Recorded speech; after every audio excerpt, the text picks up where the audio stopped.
Welcome back to Fig and Farm at Home. I'm so glad you're here joining us today in this conversation. But the good news is there is a part 2, and that's going to happen tomorrow instead of waiting until next week. This is, if you've been around for a while, a repeated conversation you may have heard before, but I'm choosing to replay it because it is so good.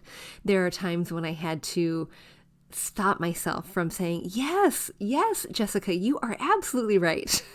Preach it, sister. I had to stop myself because we were in alignment with the way that we view decorating, the way that we view our homes. And I hope that you are inspired to take action after listening to our conversation today and tomorrow. And if this conversation inspires you, I want to encourage you to register for my free live Cozy Home Workshop happening on September 25th and 26th at 9 a.m. Pacific Time. I'll be teaching you the foundation of creating a cohesive looking home and then adding the layer of cozy on top. So join us. And if you can't join us live, don't worry. Register anyway, and I'll send you the replay. And some of you will get the goodies if you're there with me live. All right, you can register at bit.ly/Cozy Home Workshop. Enjoy today's show, and tomorrow too. We grew up with the phrase, home is where the heart is, but our culture has shifted, and now the message is, home should be Pinterest perfect. I'm calling BS on that message. Home, it's not about the stuff, it's about the story. And whether you know it or not, your home is a reflection of you and is already saying something. So what is it that you want it to say? Hey, I'm Dani, a former first grade teacher turned home decorator. Going from a dual income to a single income so I could stay home with my babies meant budget, like ramen eating, Goodwill shopping budget.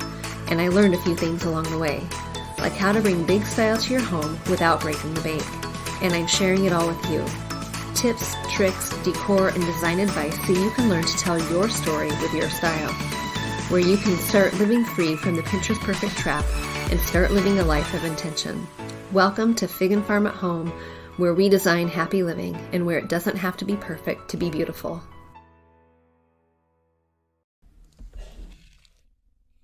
All right. Hi, Jessica. Thanks so much for coming onto the show today. Thank you, Danielle. Thank you so much for having me. You're welcome. Well, when I got your email in my inbox, I listened to a few podcasts you were on, and I was so stoked to have the opportunity to talk to you, because every time I heard what you were saying, I just kept thinking we are in such alignment with the mission of the people we're serving and the message we're trying to get across. So yay, I'm glad you're here. Yeah. And thanks for saying that. I keep telling myself and people I talk to that when a principle is correct, it's going to resonate across the board, not just for design or meal planning or finances or self-care. It's like some principles are just true wherever we apply them. So thanks for saying that. Yeah, you're welcome. So why don't you start by introducing yourself and telling us a little bit about your story and how you got into interior design? Yes. So first of all, I'm from Panama. It's a little country in Central America. And I was always that girl who was redecorating her room and rearranging her closet. So I guess that was my call. And when I was 19, I moved to Canada and studied interior design. It took a long time. I got graduated, started doing interior design, did it for a couple of years in Canada. Then my young family, my husband and baby, we moved back to Panama, and there I was very disappointed with the work and just having to deal with trades. I think I was also too young to go on my own, and I thought I could do it all. Okay. So I was disappointed, left it aside, and motivated by my dad, studied or did real estate. And I did that for a few years. I think it gave me a really good perspective of what happens before we buy a home.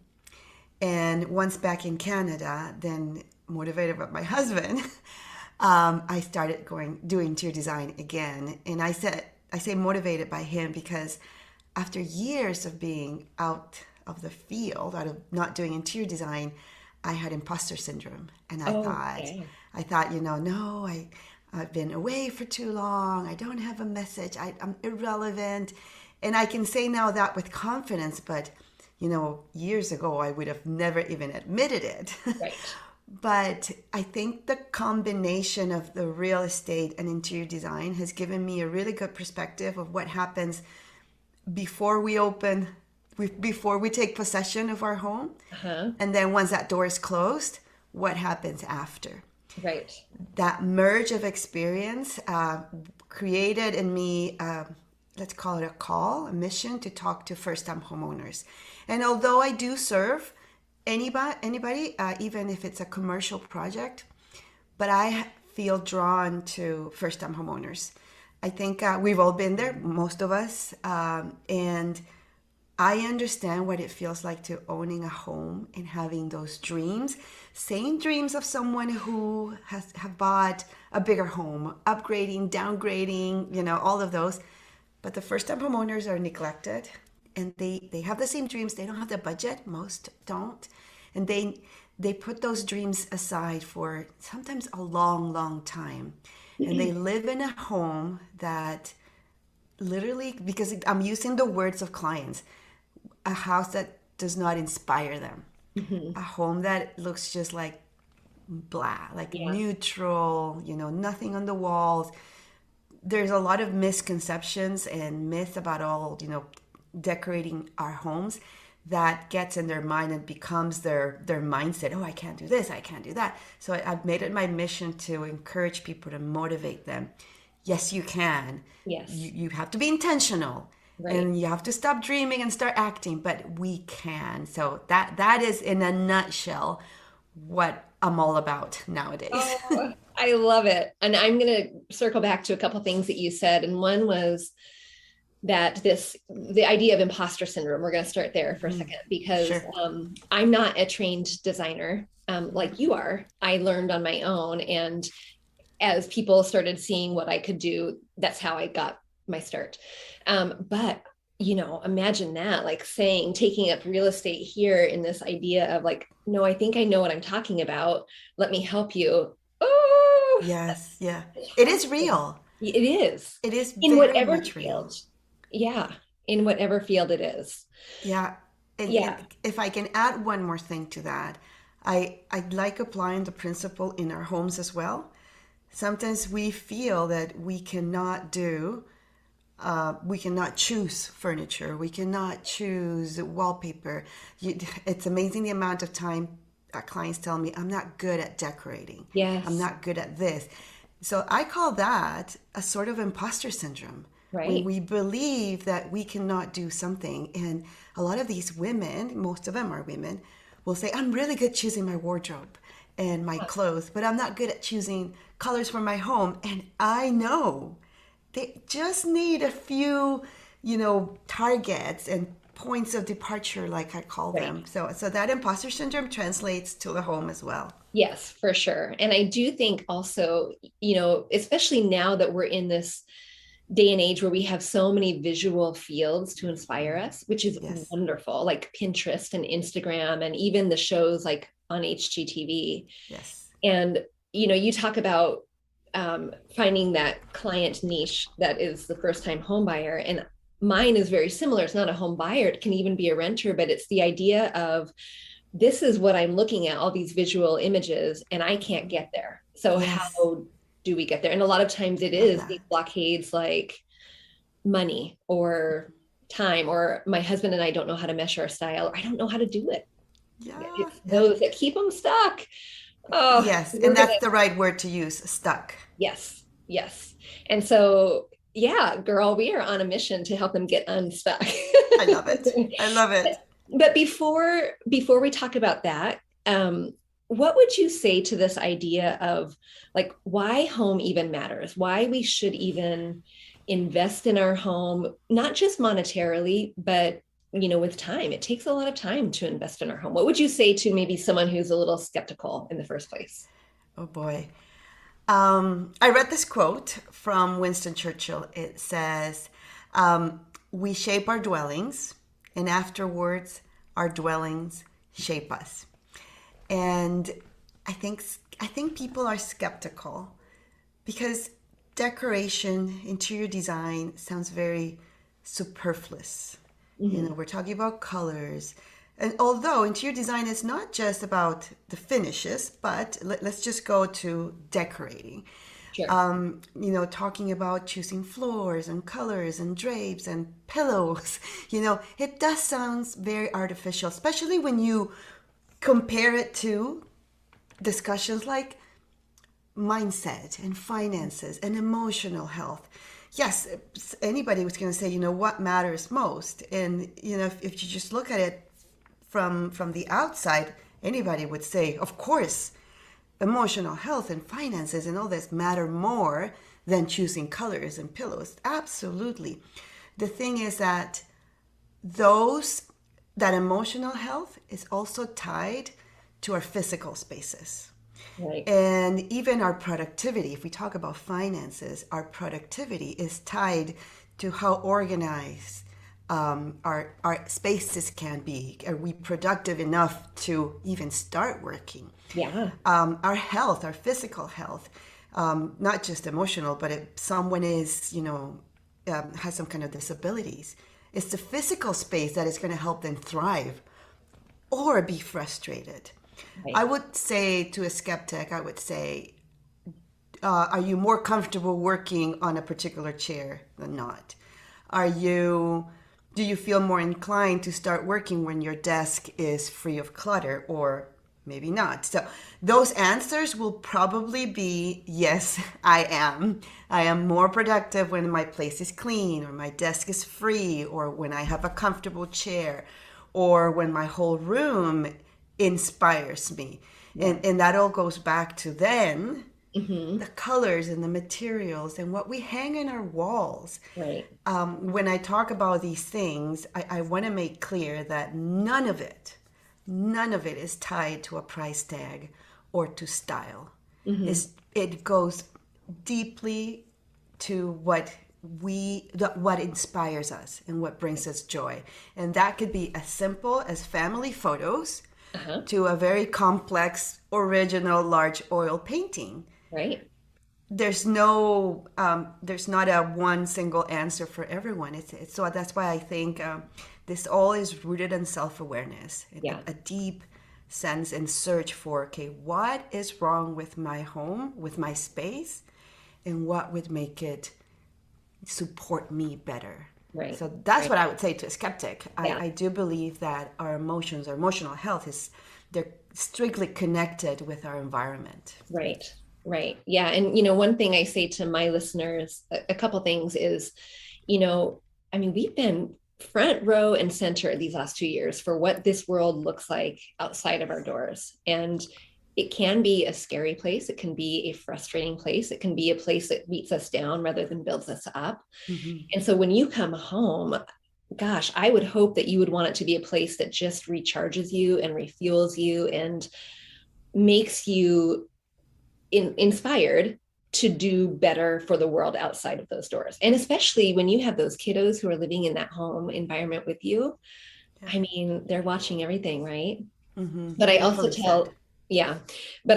tell my clients too that, we are, as homeowners or home dwellers, not even a homeowner, but this is our canvas and we are the authors, and already our homes are saying something. So if we can be intentional about what we want it to say, Mm-hmm. that's beauty. And just like you mentioned, it can be a framed photo, or it can be, something magnificent on your travels. Yeah. And it doesn't have to cost a lot. That's the thing that I feel like I'm on auto repeat saying. It doesn't have to cost a lot. Now, our approach was, we go out and we're going to buy the spring collection of whatever your decor, store place is, whatever that choice is. If our intention is to go out and buy that spring collection, yeah, it would cost a lot. It would be unattainable, completely unattainable. And it's the trick of teaching them, and not convincing them, but teaching them that there are other ways to go about Absolutely. You're speaking my language. Amen.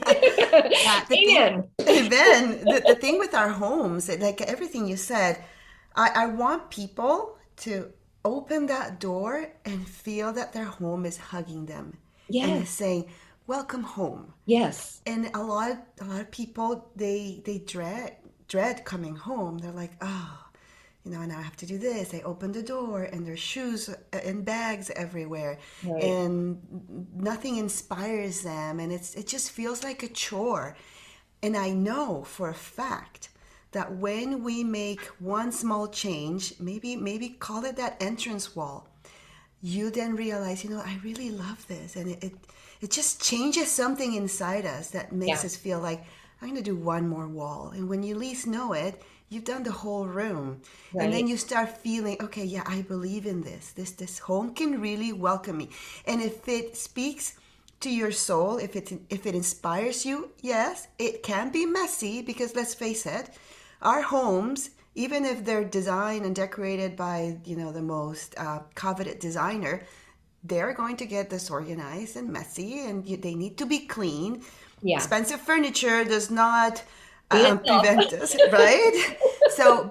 When a home inspires you, it will do so despite the mess that can be created by yourself or kiddos. Right. Because it still has the colors on the walls, what you put up. It still has that pretty candle, the pretty pillow that you bought, and it will recharge us. So it's not superfluous at all, but it's hard to send this message Yes. across, especially when there's so many misconceptions. If you Yes. think about it, I'll just say this last about this, but the stores, supermarkets, they pay a lot of money for designers to come and create the right layout that will bring customers in and out and purchase and look at things.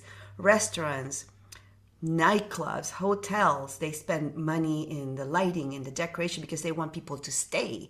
They Right. want people to buy. That's the science behind design. So if it's happening in those realms, in the commercial space, that needs to tell us something. That's exactly what needs to happen in our homes, in our micro spaces, Right. where we are very much aware of the layout and what message we're sending across by simply arranging the furniture a different way, or the colors that we're choosing. Are they making me feel like, oh, I want to go in my room and just relax?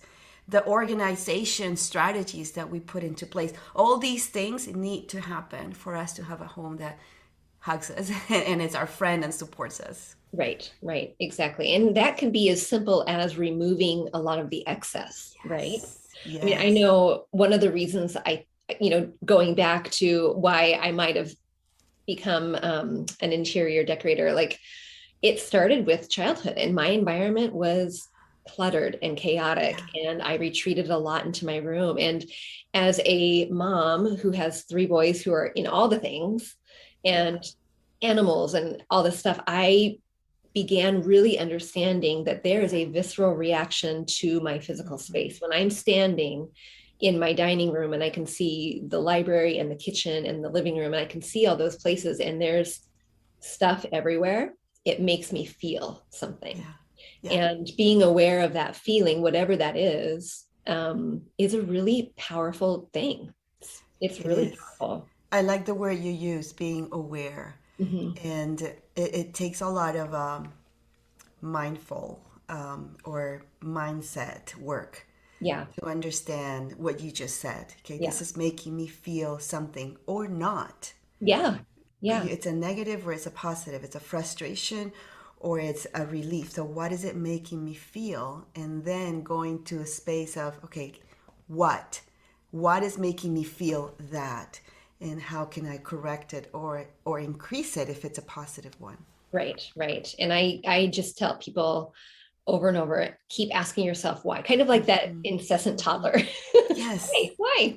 But really sitting with it and asking yourself, why does my home make me feel like, this is very dramatic, but I want to drown, like I'm drowning in my stuff. Why is that?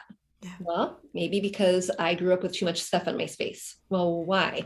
And keeping asking that why is really powerful. I love that. The sounds of summer are gone. There are no more kids running through the house half naked and dripping wet from the sprinklers. You're no longer stuck in the kitchen fixing snacks 10 minutes after you put lunch away. the house is a little bit more quiet and you have a little bit more time to yourself now that kiddos are back in school. And in that quiet, though, you can take a phone call uninterrupted or make whatever it is you want for lunch, eat it at 10 if you want to, or 2. You've got a little more time to yourself, and those walls are a little bit more quiet. And as you're looking at those walls, now that the summertime sounds are gone, you might be noticing all of the things that were on your list that had to be put away for the summer. The walls that need to be painted, the rug that needs to be purchased, the chandelier that needs to be hung just right. How do you hang that gallery wall? And which color of pillow should you have? Those questions are coming to the forefront of your mind, and I get it. So that's why I'm hosting a live 2-day workshop where I teach you how to create a cozy, cohesive-looking home on a budget. This 2-day workshop is happening September 25th and 26th, 9 a.m. Pacific time, and I want you to join me so that you can learn the foundations for creating a cohesive, cozy-looking home. But hey, I get it. If you can't join me live because you're rushing through the aisles of Trader Joe's, gleefully throwing in whatever it is you want into your cart, no worries. Register for the workshop and I'll send you the replay so that you can learn how to create a home that you delight in, a home that is cozy and cohesive, a home that makes you smile ear to ear, room to room. You can register for the workshop by going to bit.ly/cozy home workshop. I'll see you there. I also think that most people, and you probably agree with this, they want to go to the sexy part of decorating a home, which is purchasing. Yes. Everybody wants to go there. What should I buy? What color should I paint my walls? Yes. But the most intense work, which is not the sexy one, is what you just mentioned, that self-awareness. Right. But if you think about it, when you meet with your clients, that's where you first go to. That's where you first ask them, okay, what's this home making you feel, and why, and what are the dynamics of your family, and how do they use this room, and do you have guests or not? Do you have a book club, or are you a person that likes their private space? Because all those answers are going to direct your decisions or suggestions for them.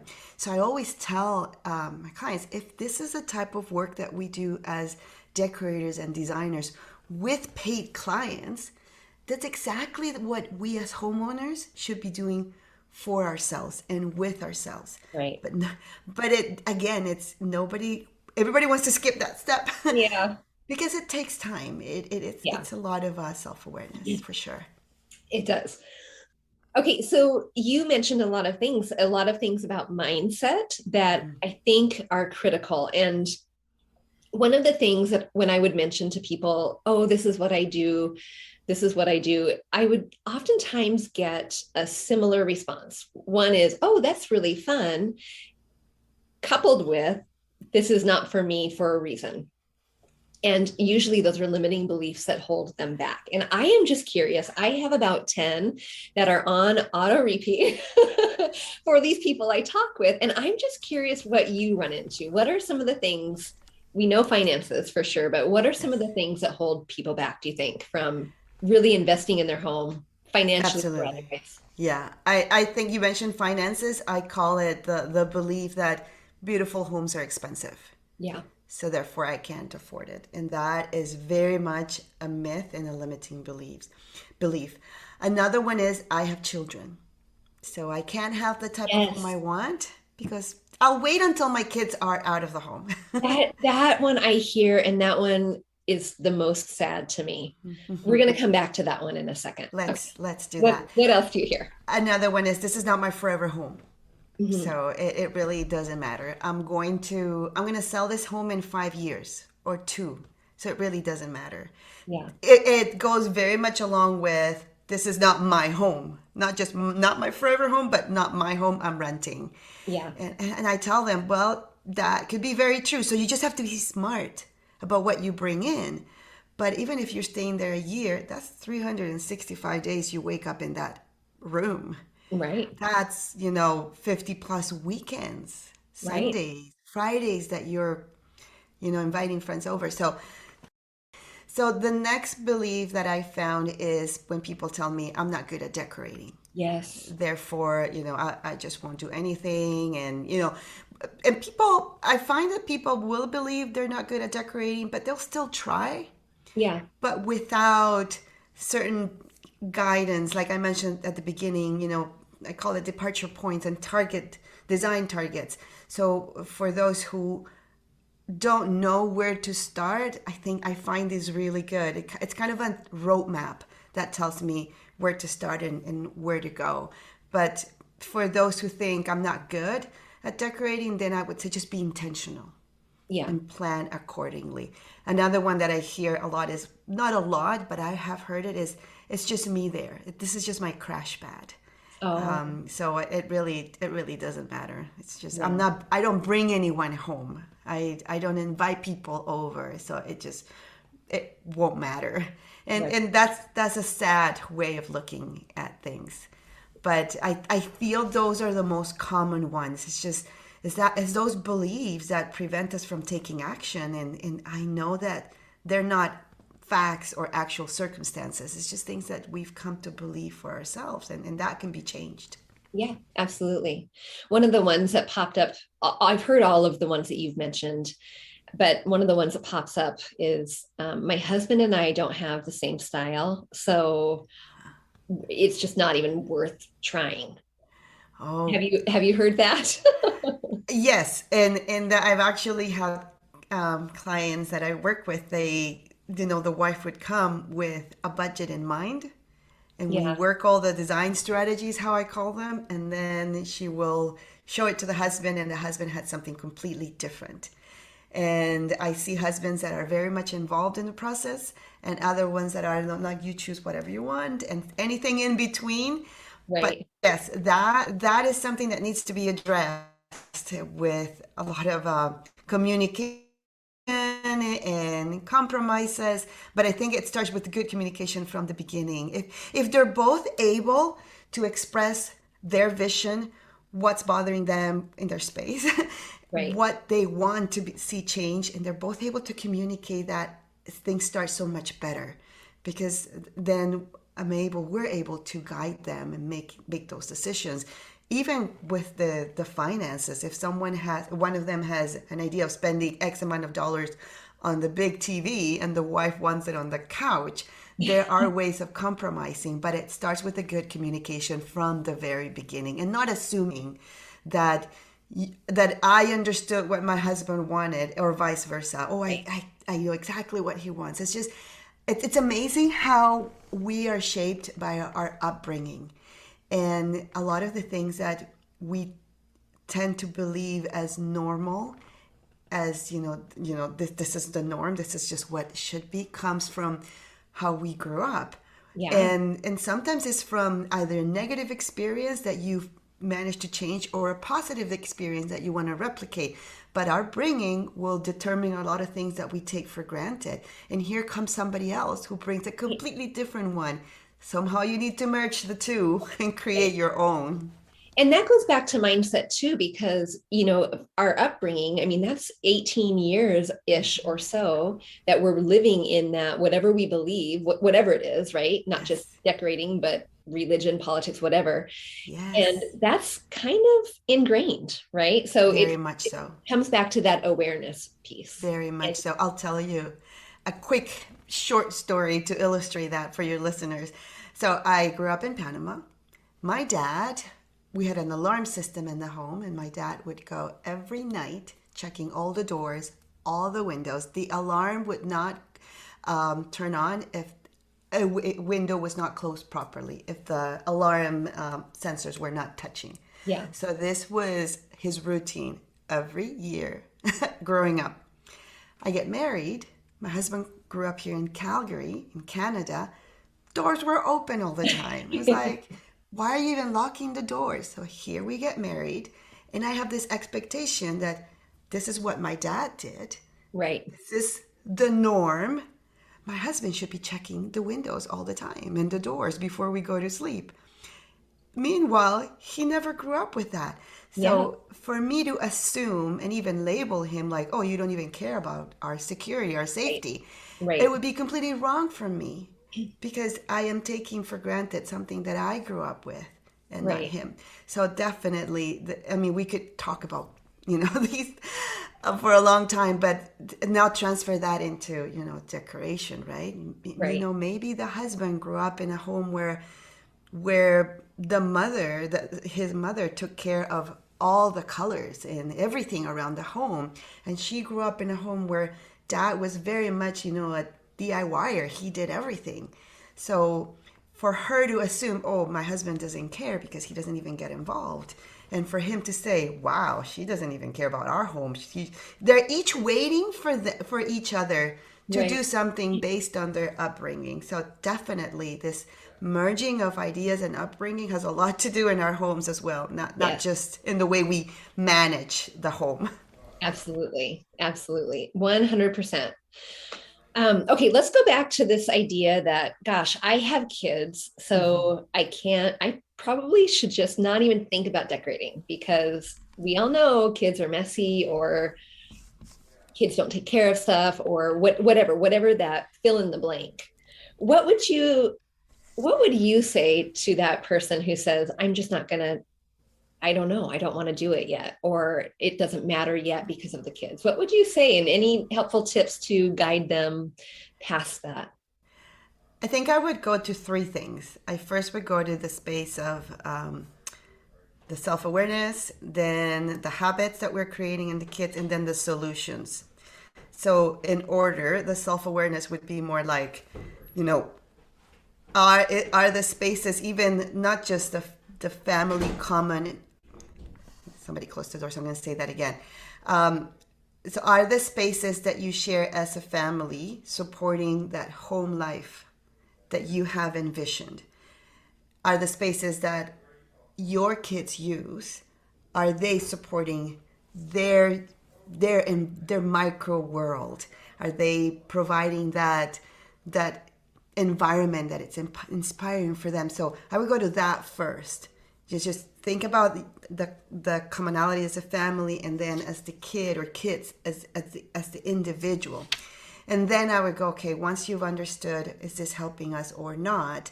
Then I would go, okay, now let's think about the habits that we are creating in our own kids. I mean, you're a perfect example. You grew up in an environment that you wanted to change, and you are now creating the environment that you wish you had for your own children. So your children hopefully then will value that and will understand, okay, my mom did this for us and this helped us. So therefore I'm going to continue with this, tradition or mindset of keeping things organized or not cluttering. So the habits that we provide for our kids will carry on. If they don't, if they're the positive ones, if they're negative ones, then they will have to change it. But just, I will tell that those parents, think about what habits you're creating in your kids and Right. what mindset. And then let's go to solutions. Because I always say, let's fix the problems first and then make it pretty. People Right. want to make things pretty first and hope that that prettiness fixes the problems. Yeah. It's completely the opposite. Okay, now let's make it pretty. You've understood, what's causing problems. You've understood the frustration in their micro world or the common spaces for the family. You understand what habits you want to create in them. Okay, how can we now bring it into reality? So some tips I would say, nowadays, the era that we live, there's so many high performance fabrics that will help. If like this is the one I hear a lot. I love white couches, Yes. but I can't have them because I have little children. Yes. Well, if you do like those white couches, mind you, high performance fabrics are expensive. Let's just face that. But we got to put in the balance what matters most right now. Is it my budget or is it my want? Let's not call it a need. My Yeah. want to have that white couch. And then it's just a simple math. It's like I have a coach who would used to say, do the math, not the drama. Yeah. So here we have something that I really want, and here's my budget. So let's do the math. Can I save towards it, or should I buy something because my priority is sticking with my budget? So it's a math. So if your budget or your want to have it so bad that you're willing to save, then that's a solution. High performance fabrics. Now we have washable rugs. Yeah. And they are not very expensive.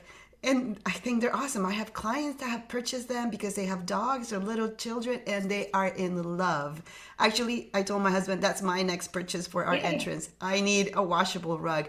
That is a very easy solution that is not expensive. And they're coming up with different colors and different patterns that I think will appeal to anyone. And then I would say, make sure you buy double duty furniture, because I think that the issue with having kids and keeping a home that looks beautiful to us is not just the white couch. Right. It's the toys, it's the bags, the clothes that, I'm sorry for all of you young moms listening. It doesn't change when kids become teenagers. It doesn't change. It keeps going on. And they get bigger at whatever. Just get bigger, yes. Now instead of stepping on Legos, you're stepping on computer chargers. So we need to provide solutions for that. Yelling at them, getting mad, getting frustrated, telling them you're not allowed to play in the living room or you can't come to this area. Those are not the best solutions. Let's just say it that way. I believe in a home that it's livable. Yes. Not just lovable, but livable. In a home where you feel that, I can sit here, my kids can be here. And not just like, don't come here, your area somewhere else. Right. Yeah. So live your home, but provide solutions. There are ottomans with storage where kids can just put things inside. Okay. Yeah. You can play here. Just make sure you put everything away. Choose furniture that have, for example, open shelves and then have baskets for them to put all their things. Your entrance, the pretty console tables are beautiful, but if they're not serving you because your kids leave shoes at the entrance, especially if you live in Canada, shoes stay at the entrance. Yeah. And even in other countries after COVID, people, take their shoes off when they enter. So now we're dealing with all these shoes. Okay, let's provide adequate solutions instead of getting mad. Getting mad is not going to last. Right. So provide, baskets. If you're not a person that likes keeping open shelves, because they look messy and disorganized, don't choose open shelving cabinets. Just choose the ones with doors and don't worry about it. Yeah. But I do think that these are very practical solutions for moms who feel like, I have children, I can't have a beautiful home. We can. Right. We can. And I want to add one more thing to that, because this is getting into the parenting realm, but having appropriate boundaries too. So if I have that white couch, which I did when my teeny tinies were teeny tiny, okay, and it stayed white, but I didn't let them snack on that couch. We snacked at the table, or we snacked at the kitchen counter, or we had picnics, and it wasn't ever a frustration, I'm mad at you for doing it. I just, hey guys, we're going to eat our snack here. Beautiful. And boundaries are just the right way to go for everything, even for our own personal, emotional health. It's not being selfish. Right. It's just being smart about, what we let to happen in our spaces. Our space, and it influence us. Including us. I agree. Exactly. Friends, I'll see you back here tomorrow for part 2.